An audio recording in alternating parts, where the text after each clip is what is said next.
কার্যত জনসমুদ্রে পরিণত করেছে, আমি তাদের সকলকে ধন্যবাদ জানাচ্ছি। গতকাল ভারতীয় জনতা পার্টি 12 ঘন্টার বাংলা বন্ধ ডেকেছিল।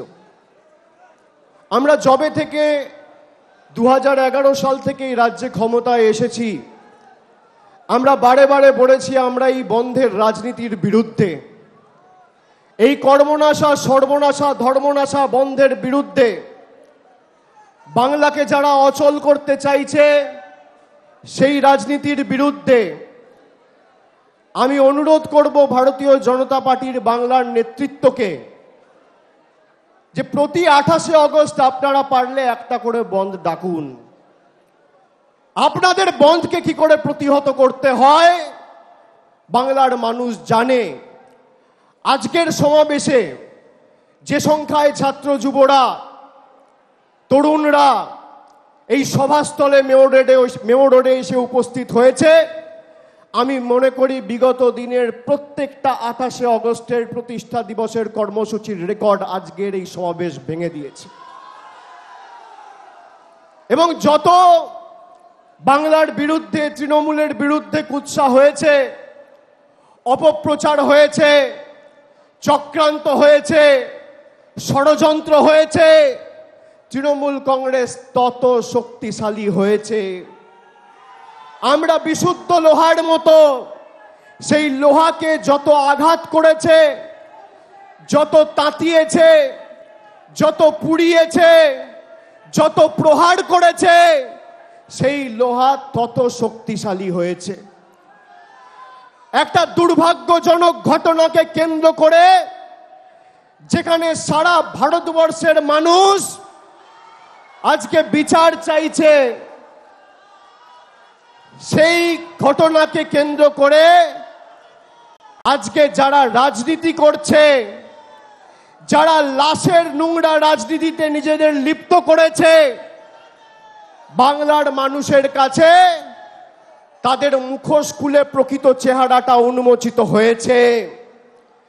যারা সন্দেশখালি করে মহিলাদের মান সম্মান সম্ভ্রম 2000 টাকার বিনিময়ে নিজেদের স্বার্থ চরিতার্থ করতে দিল্লির বুকে বিক্রি করেছে, তাদের নারী সুরক্ষা নিয়ে কথা বলার অধিকার নেই।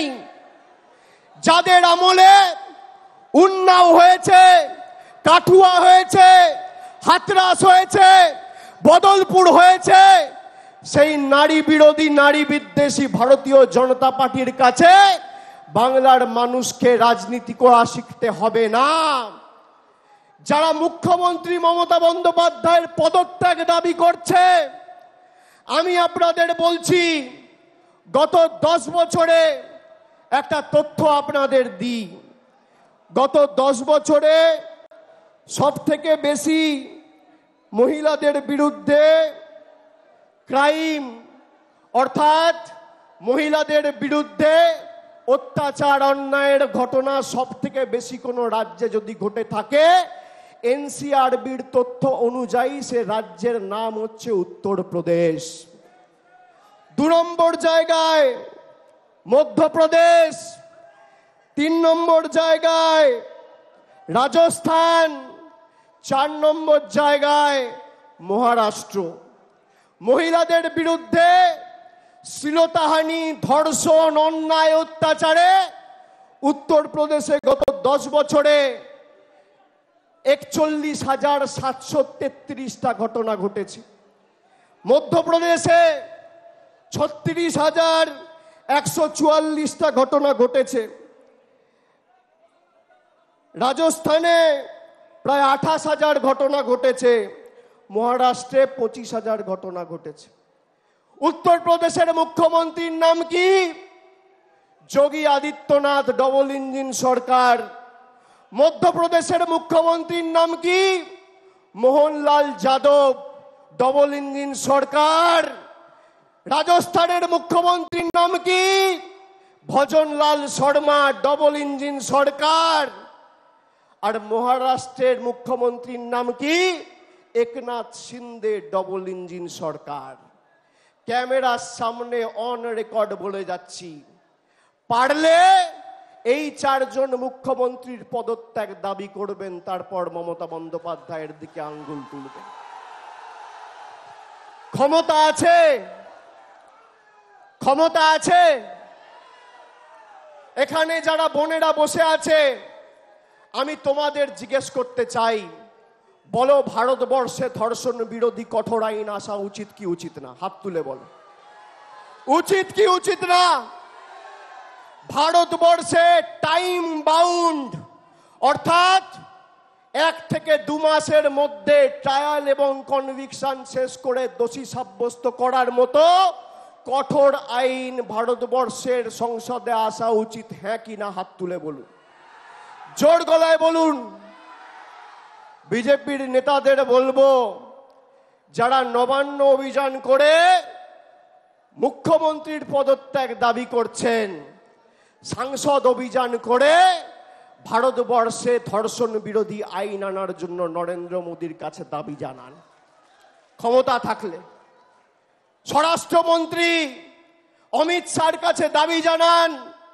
বিজেপির সভাপতি, যে বিজেপি দেশ শাসন করছে, জেপি নাড্ডার কাছে দাবি জানান। দেখি কত ধানে কত চাল। আমি আপনাদের বলছি, এদের ক্ষমতা নেই ধর্ষণ বিরোধী আইন ভারতবর্ষে আনবে। তার কারণ, যদি ভারতবর্ষে এই কঠোর ধর্ষণ বিরোধী আইন আসে, তাহলে সব থেকে আগে জেলে যারা যাবে তারা হচ্ছে বিজেপির লোকজনেরা। সব চোর, ছেচোর, চিটিংবাজ, মাতাল, পাতাখোর, খুনি, ধর্ষক সব বিজেপিতে। কালকে যারা রাস্তায় নেমেছিল, কোনো ভদ্রলোককে আপনি দেখবেন না। এমন এমন ছাত্র কালকে রাস্তায় নেমেছে, আমরা দেখেছি।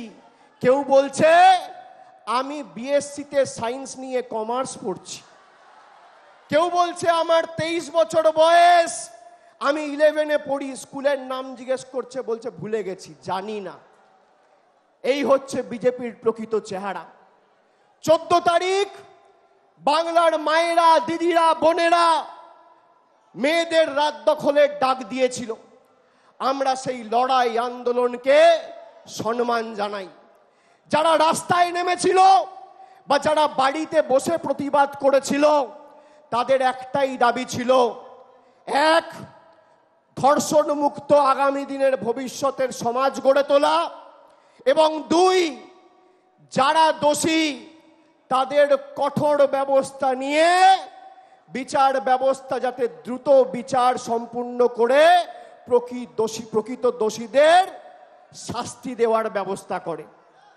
4 দিন কলকাতা পুলিশের হাতে কেস ছিল, 10, 11, 12, 13। 14 তারিখ মহামান্য কলকাতা হাইকোর্ট সিবিআই এর কাছে কেস ট্রান্সফার করে। আজকে নেই করে 14 দিন অতিক্রান্ত। যারা সন্দীপ ঘোষের অ্যারেস্ট নিয়ে দাবি তুলছিল, কেন 14 দিন এই খুন আর ধর্ষণের মামলায় সন্দীপ ঘোষ অ্যারেস্ট হয়নি? সিবিআই কে জবাব দিতে হবে।